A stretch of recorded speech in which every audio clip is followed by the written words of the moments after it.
The following is a Hoop Ball presentation.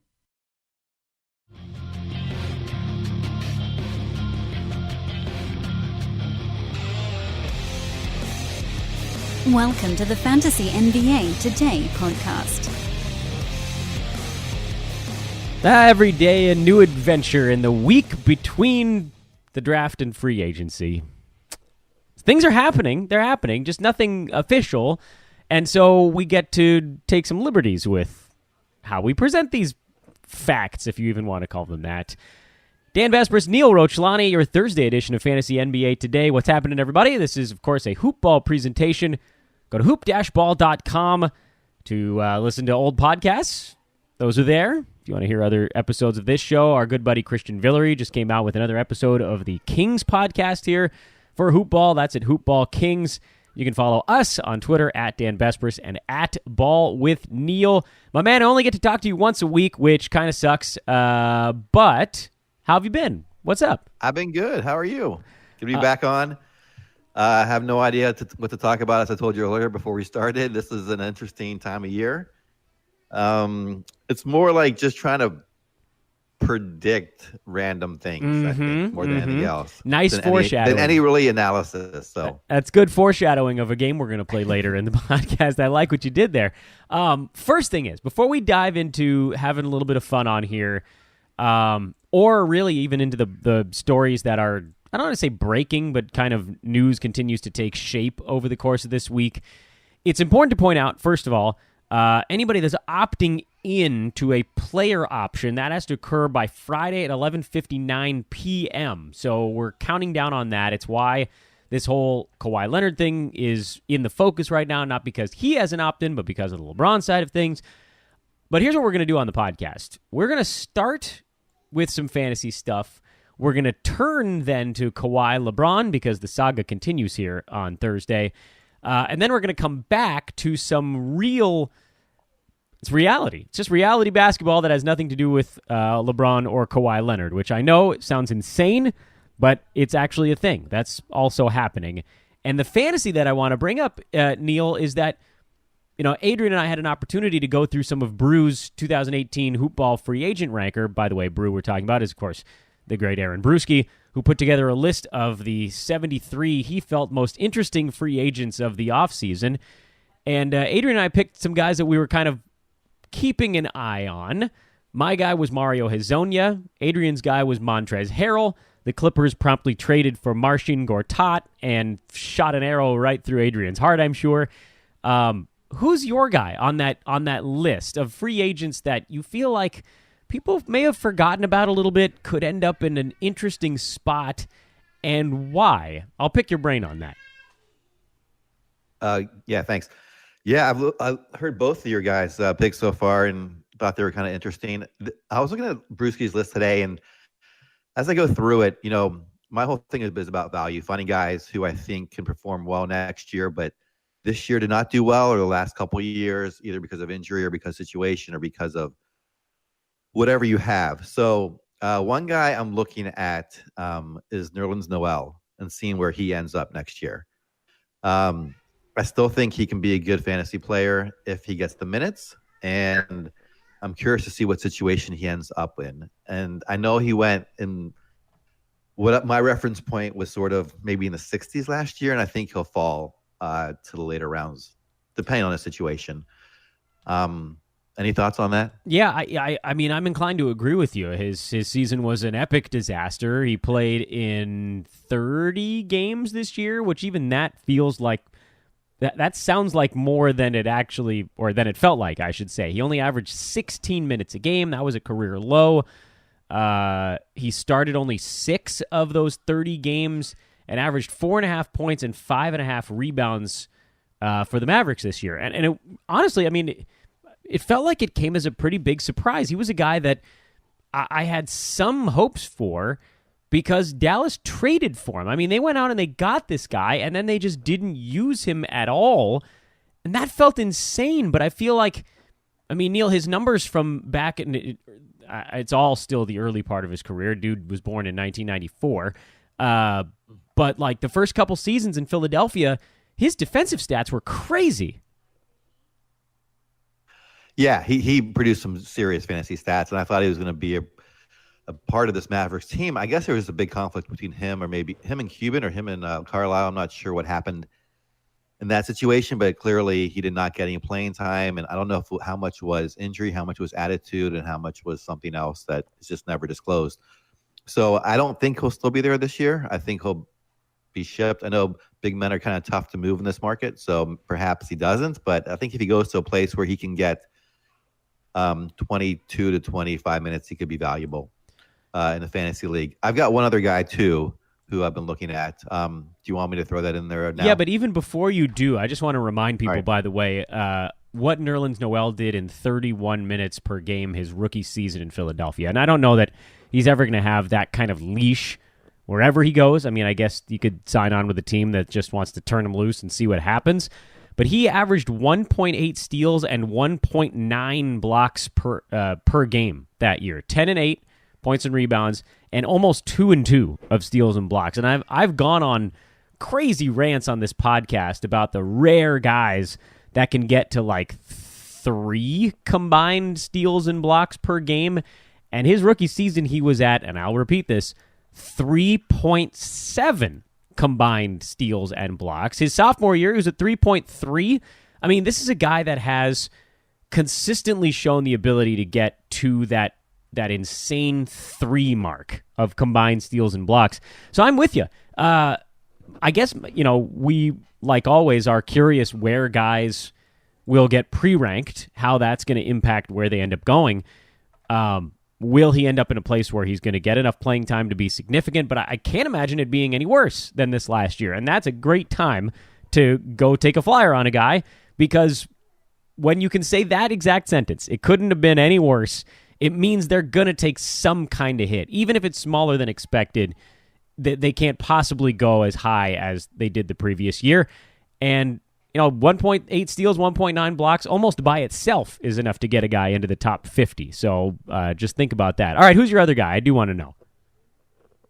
My other guy is Nemanja Bjelica. Ah, Bjelica, the pride of Minnesota. I honestly didn't even realize he was a free agent.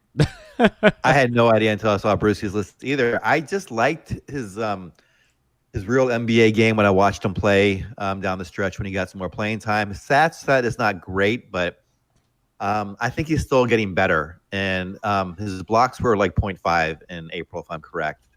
So he's getting decent rebounds, and of course he's a 3-point specialist. So he could be that 3-and-D guy in a team and be like a late round pick. And if he's going to get a starter's role at some team. You think he will, though? Do you think this guy could actually... I have no idea. I don't know what his future holds. I don't know what Minnesota wants to do with him.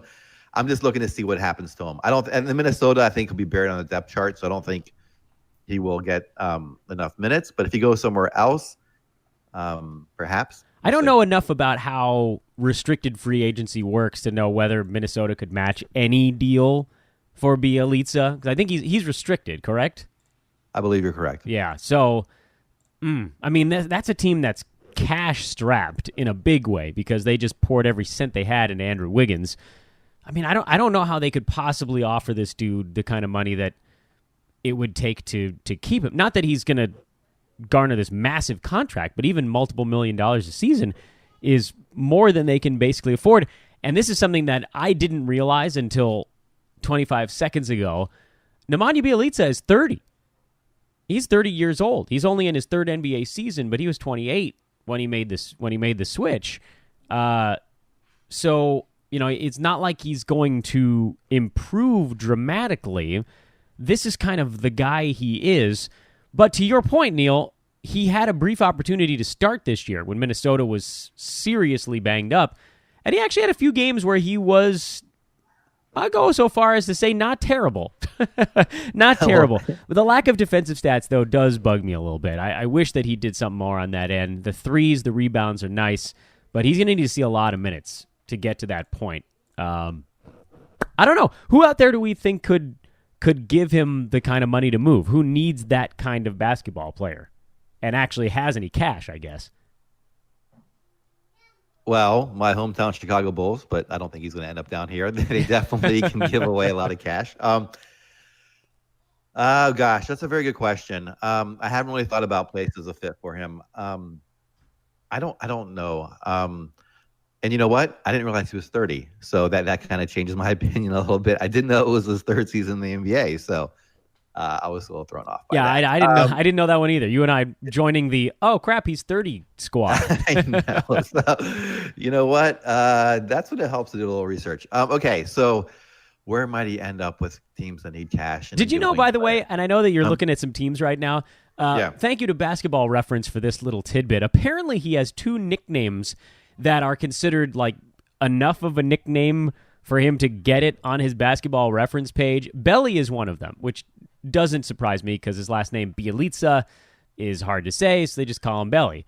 The other one is Professor Big Shots. Is that real? I've never heard that. That sounds, I have never made heard up. that either, but that's one of my new favorite nicknames. Professor Big Shots. I mean, like, does Chauncey Billups get a say in that? He's Mr. Big Shot, right? He is Mr. Big Shot, So- right? so But, Bielitsa maybe just went this to- guy has a PhD. I was going don't to say, understand. he did his thesis on Chauncey Billups, so he became the professor of big shots. I got to do this for more basketball players. Thank you, Basketball Reference. You just ruined the rest of my evening because now I'm going to do this for like Amir Johnson. I wonder if Amir Johnson has any nicknames. Come back to me in a minute, Neil. I'm going to figure this out. Okay. Yeah, I'm looking at teams here. I'm looking at the teams where he might end up, and oh gosh, I'm still kind of struggling. I'm scratching my head and picking my nose. They all have nicknames. This is magical. Amir Johnson, by the way, his nickname is Paper Thin, which is Really? pretty sweet, actually. That sounds like it could be like an old timey gangster nickname. Like, hey, he's paper thin. He's gonna see you to the exit. All right. Well, anyway, so we don't know where Bielitsa is ending up. I really like your Nerlens Noel call, though. He's a guy that, and obviously, we'll have to see where he ends up. That's what we can throw that little note on every one of these players. If they end up in a terrible situation, then the shine comes off. But there's a lot of places where a guy like Nerlens Noel could make a difference. I mean, he is that kind of big man that can't shoot the three, but can still survive in the modern NBA because of his ability to move laterally. He does that type of stuff that we saw Clint Capella getting all sorts of credit for. There are a lot of teams that could use a dude like Nerlens Noel, but he just, he has to be a little bit more principled on the defensive side, and I agree with you. I don't think he's coming back to Dallas. Let's talk news of the day, because you and I haven't been able to talk about this. I went on about a 20-minute rant on yesterday's podcast about LeBron James and how I believe this whole situation is already mapped out, and all this stuff in between is just posturing and teams trying to drive up or down trade value for different guys. Where do you stand on the LeBron side? Do you think that things are still in as much a state of flux as the stories might indicate, or are you with me over on Team Tinfoil Hat that believes everything is done?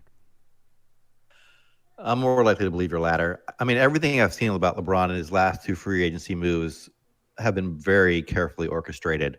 Going to Miami and then going back to Cleveland. He didn't just go to a team and then said, hey, let's assemble something once I got there. It was all assembled ahead of time. So, and the reports coming out are that he's going to decide within, July 4th or earlier. So I think there's a lot of things in place. My hunch is he's going to be somewhere with Chris Paul next year. Okay, wait a minute. Now we got to explore that one, because I've also hinted at that on a podcast. But I thought I was totally alone in that.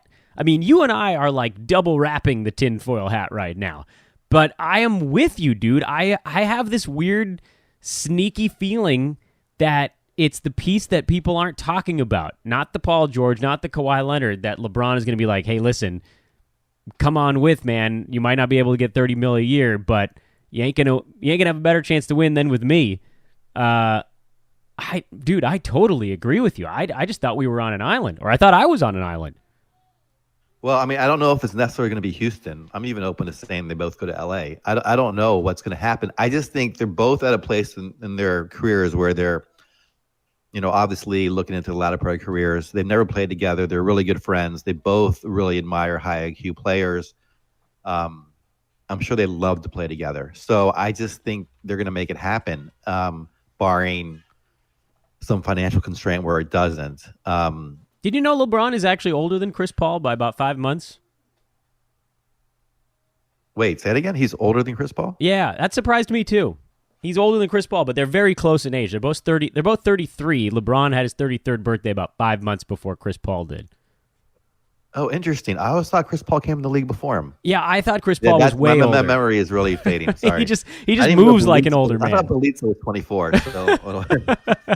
I think it's just because Chris Paul moves like an old man and LeBron James moves like a freight train. Freight trains always look the same age. Chris Paul, he looks like he's getting up there. I have this weird because tell me why you got to that point with the LeBron and Chris Paul thing, because I got there in a particular way, and I'm wondering if you saw the same stuff I did. All right, this is how I got there. First of all, LeBron's not going to go somewhere where he doesn't pick the players he goes with. He did that in Miami. He did that again in Cleveland when he came back, which also happened to be his home, and he was able to get Kevin Love and basically assemble a team how he wanted it.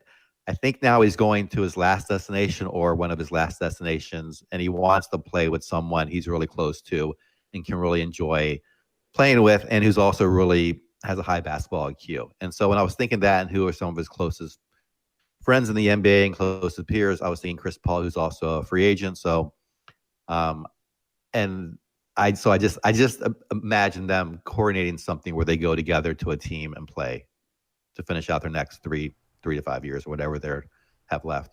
You know what did it for me? What's that? When LeBron said he wanted to play with cerebral basketball players. I thought he had one particular guy in mind when he dropped that line. He was like, I want to go to a place where somebody sees the things happening on the floor before they happen. In my mind, that was like, I want to go play with an all-world point guard. Paul George doesn't see things before they happen. He's very good on the defensive side, but he's not an orchestrator on offense. Who are the other guys? Kawhi Leonard. He's an unbelievable basketball player, but he's not that kind of basketball player. The only free agent that's floating around right now who I think you could put in that same tier of basketball IQ on the offensive side with LeBron is Chris Paul. And then, the next, that actually made me really worried that he was going to Houston right out of the bat. And then all the reports emerged that he wants nothing to do with the Rockets. And it sounds like Houston has given up on courting him.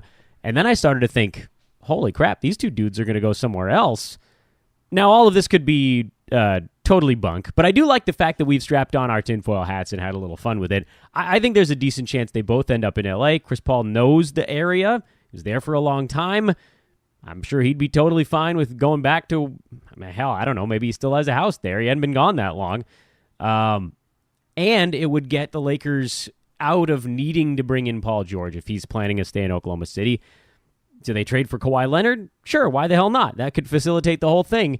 And that'll be the next thing we talk about on this podcast. But I'm with you. I thought there was more to that than people have let on. It sounds like everybody's just sort of expecting Chris Paul to quietly go back to the Rockets.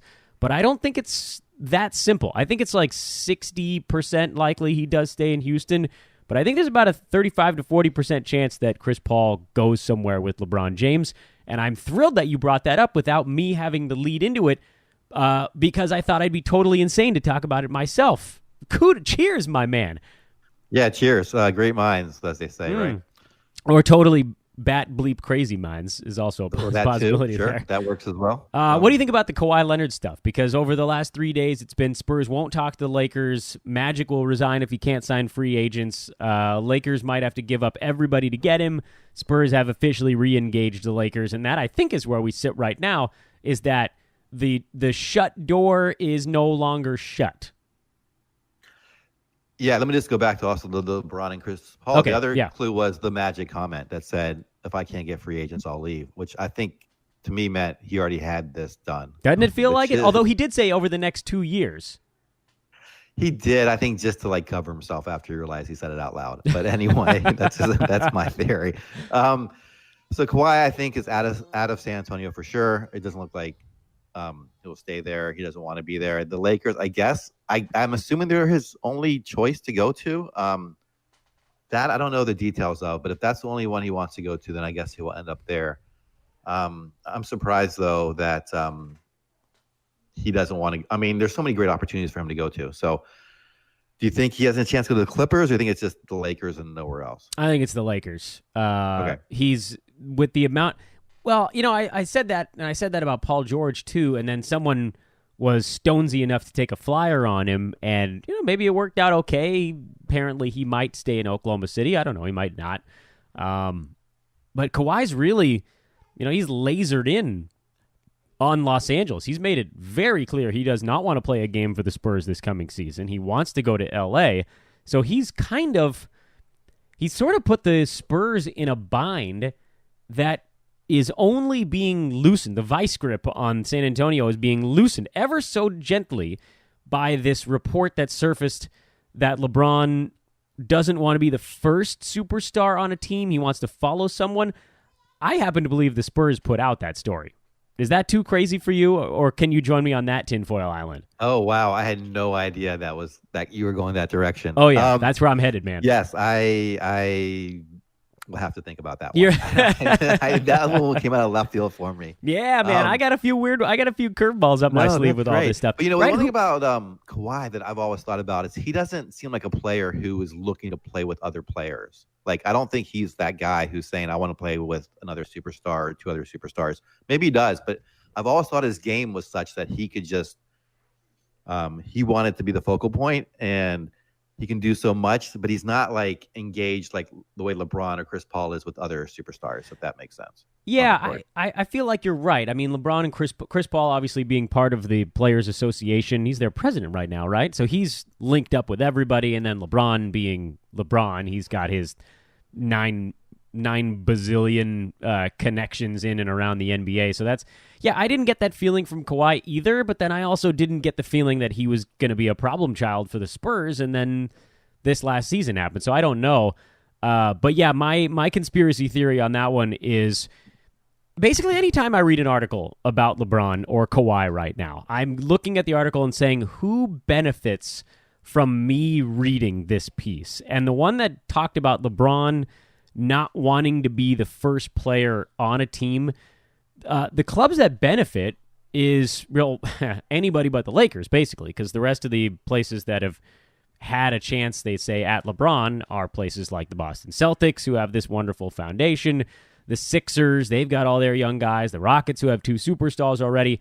So it really, and the Spurs, who, with that story surfacing, is basically like saying, oh, well, either the Lakers need to have a commitment from someone else, or if they don't, wink, wink, nod, nod, if they don't have a commitment from somebody else and they think they've got LeBron on the hook, well, this story will just make them come and give us assets for our superstar. So to me, it felt like the Lakers obviously don't benefit from that story. I don't think LeBron gives a flying hoot. He's not going to come out and say something one way or the other on these types of tales. He's just letting the whole thing play itself out. Maybe the Sixers, do they have something to gain with a story like that because they already have some pieces in place?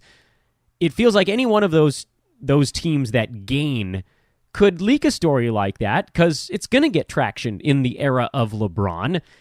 And you just sort of, it's that grain of salt thing. So I don't know. I don't know that there's any truth to it. To me, it feels like an effort to try to get the Lakers to make a rash decision in article form. Who would want that the most? San Antonio, right?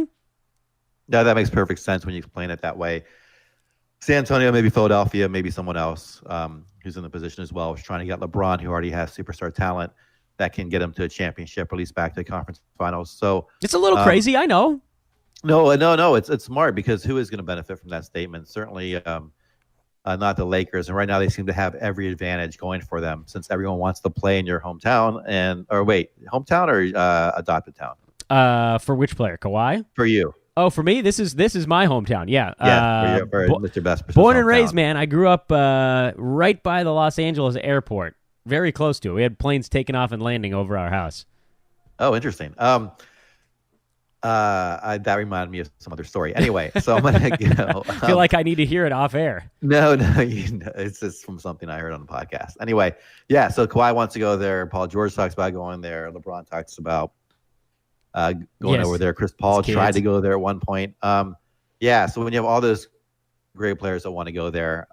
I could see another team trying to get some leverage by throwing out a story like that. I didn't even think about that's the way it got leaked. But maybe you're right. What are the other stories out right now? We could kind of play the same game with those. There's the Spurs have re-engaged the Lakers story. Does anybody have anything to gain by that one? Maybe the Lakers? I don't know. Maybe like you talked about, maybe the Spurs by saying they're willing to.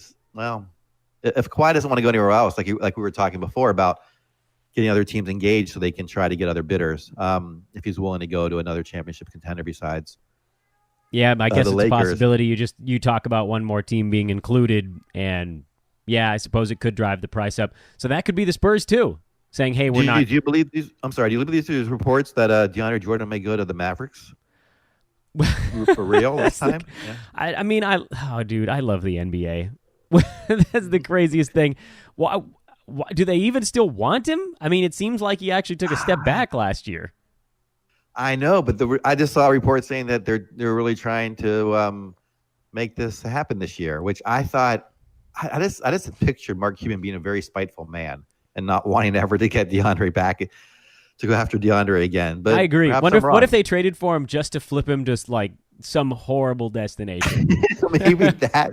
See, you're thinking way beyond. Yeah, it's like an expansion franchise popping up somewhere in like I don't know, the middle of a desert. Name your desert. I don't want to pick on any part of the. I'll pick on Bakersfield since I worked there for 6 years. That's an expansion team popping up in Bakersfield, and DeAndre Jordan gets traded there. Sorry, Bakersfield. I only picked on you because I've been there. I'm sure there are a lot of Bakersfields across the U.S. That's the joke. I didn't want to offend anybody's hometown. I'm too nice. I don't know, man. That's like, what's the point? What's the point? You'd have to offer him way too much money because he'd opt in. I don't think he's. Yeah, I'm sorry to interrupt you, but I just don't think he's worth his value anymore, right? He's not. He doesn't fit part of the NBA game anymore, and I think he's got to be very much engaged. And I just don't.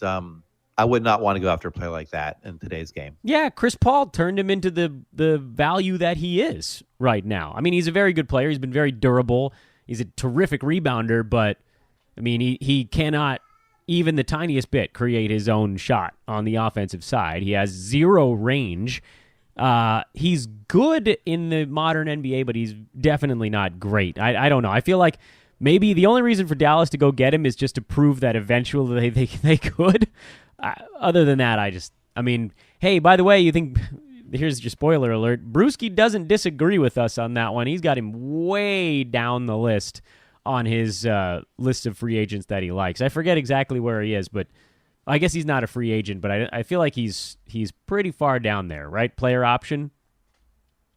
Yeah, remember last year they talked about him ending up in Milwaukee once Bledsoe went over there? See, I like that. That was the other buzz. Yeah, that's actually a really good fit because of the way the team is right. They got three guys that could get him a wide open look. That's important. And they have no one that can rebound. Yeah, I'm sorry to step on you. Go ahead. No, that was it. They're a brutal rebounding team. Milwaukee, I think they were one of the worst in the NBA last year. That addresses a concern for them. The Mavericks, man, they're trying this weird half rebuild, and DeAndre Jordan would be a terrible person to put on a team that's trying to rebuild. Yeah, and Dirk Nowitzki is like Terminator 2. He's not going to go away, right? He's just going to keep playing. Is he ever going to just retire, or is he just going to force him to play him 20 minutes every night until he? I don't. I'm okay with that. I love Dirk, but I don't know how much he really adds value anymore to the team. Break the record, Dirk. I want you taking Robert Parrish's record and running away with it. I want him playing until he's 65. Last thing on the pod. This is the last thing I want to do. I'll have a little bit of fun here. We're not going to take too much time with it. We're going to play a little game of, and I don't have any sound effects. Where are they going? So, Neil, you and I can trade off. I'm going to pick a guy off of Brewski's list. You pick a guy off Brewski's list after that, and we're just going to tell the other one to tell me where they're going, and we just got to pick a team, and that's where they're going. That's the game we're playing. We do not understand contract situations. A lot of this could end up making zero sense at all, but we're just going to have 4 minutes of fun here at the end of the podcast. So, Neil, you get to go first. I flipped a coin. You get to pick your guy and tell me who the player is, and then I'm going to pull a team out of my undercarriage, and then we're going to roll with it. All right, let's go with LeBron James. He's going to the Los Angeles Lakers. That's an easy one. Paul George, coming back at you. I want you. Can you throw in a confidence level? 8 out of 10. All right. Pretty confident. Paul George, is he staying put or is he going to L.A.? Staying put. Confidence level out of 10. 5. So not.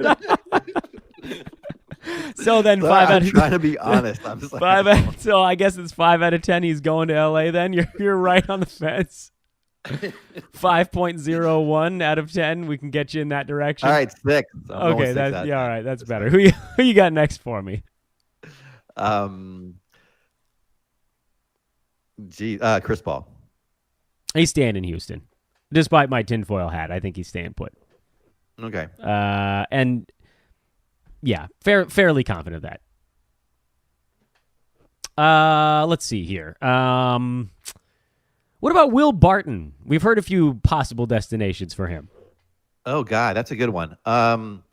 Will Barton, I am going to go with – I need my list of teams, sorry. Have there already been talks about him going somewhere? Yeah, rumored. Indiana was a rumored destination. Yeah. Portland. Back. He's going back. Will the Thrill back to Portland. All right, who's my next guy here? Your next guy is Julius Randle. Julius Randle. Okay, well, in this magical universe, I got Julius going to the Mavericks. Oh, wow. He's really going to Texas. Yeah. All right. All right, here's I'll do this one and then we'll each have one more after that. So 3 names left. Yusuf Nurkic, restricted free agent. I'm sorry, I don't know any European teams. Let's see, Yusuf Nurkic. Let's go with. This is going to be a good one. The Knicks. Oh, there it is. All right, who's my next guy? I feel like I know who you're going to pick now. Oh, really? I thought your mind was going to go to Enes Kanter. Am I right? No. I was thinking of Enes Kanter. Yeah. I'm going to go with Avery Bradley. Avery Bradley. I just heard a rumor, by the way, that the Grizzlies were targeting Avery Bradley, and I laughed out loud sitting in front of my computer. Which sounds so right that's just the kind of place that he would end up in this weird mishmash. So I'm going to go with the not funny answer and say Memphis because I don't know who the hell else is going to take a chance on this dude right now. So Memphis. Do you want to give? Do you like him for fantasy next year if he's there? Yeah. His rebounding could be a little bit. I mean, he's another guy where you can basically say it couldn't be any worse, right? Yeah, exactly. Yeah. So I could see a bounce back here in terms of value, in terms of drafting value. Yeah, I agree. I mean, I wouldn't necessarily that I like him, but I don't hate him the way I hated the idea of wherever he went after playing in Boston, where there was no rebounding and he had that massive board number from a shooting guard spot, and you just knew, going to play alongside. He started his year in Detroit, right? So he played alongside Andre Drummond and then went to a place where he'd be playing alongside DeAndre Jordan. That value was just gone. If he ends up in Memphis, you got a guy in Marc Gasol who's a decent rebounder. JaMychal Green, pretty good rebounder. Yeah, I don't think he ever gets quite back to where he was, but it's the same thing. Last year was just so terrible that top 100 maybe is probably a decent target for a guy like that. Give me one more that I can answer with something funny, because that one I went boring on that one, and I feel like I let you and the listeners down. Okay, Aaron Gordon. That's a good pick. Phoenix Suns. There's your weird answer.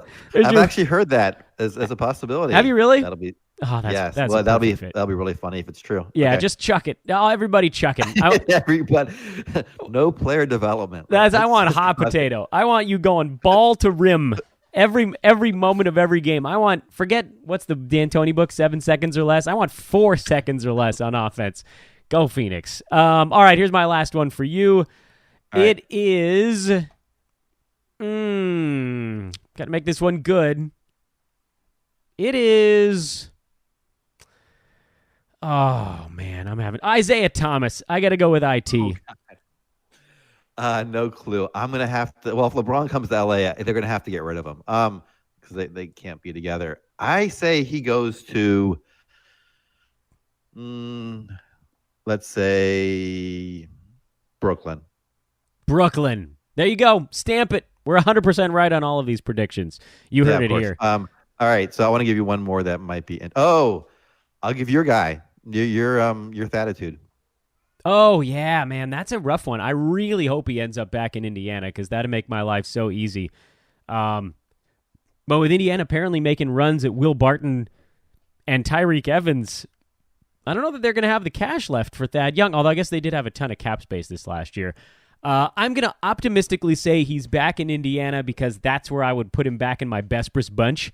But if he ends up someplace else, I might have to kick him out of my very small clique and find somebody to throw into that mix. So I'm going to go with my heart on this one and say he stays put, and I can carry the Thatitude for one more year. And that's all I got. He had a very good season there. I think they like him, so maybe we'll stick around. Yeah, don't screw this up, Indy. You hear me? Don't you bleep this up. He is Neil Rochlani. I'm Dan Besbris. This is Fantasy NBA Today, the Thursday edition. We had a little bit of fun. Obviously, all that stuff at the end. We don't have any clue where these guys are actually going to end up. Just, having a wingding here on the pod. The other stuff, although I do think that we, at the very least, highlighted the fact that you always have to read articles and try to figure out where they're coming from. It's that same phenomenon that Brewski talks about on the pod all the time, which is, if you see an article about some guy putting on muscle in the offseason, you can be pretty well assured that either his camp or the team's camp or somebody trying to drive up trade value or whatever, that's where these articles come from. There's the puff pieces, there's the critical stuff. Everybody has an agenda in this universe. So when you hear these articles about trade season, try to figure out where they're coming from, what they actually mean, and basically don't believe anything until Woj tweets it. I think that's probably the safest bet. Is that pretty accurate? Wrap it all up a little, put a nice bow on that thing?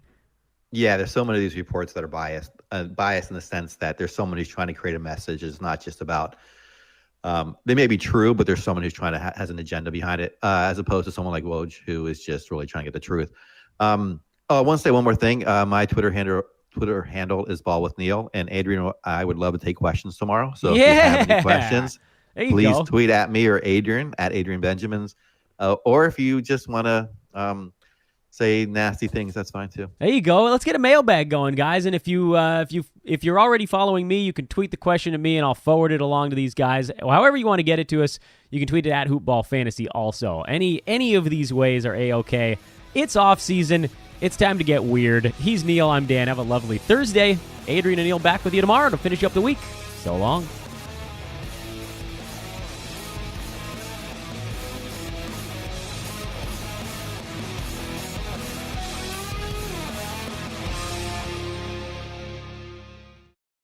This has been a Hoop Ball presentation.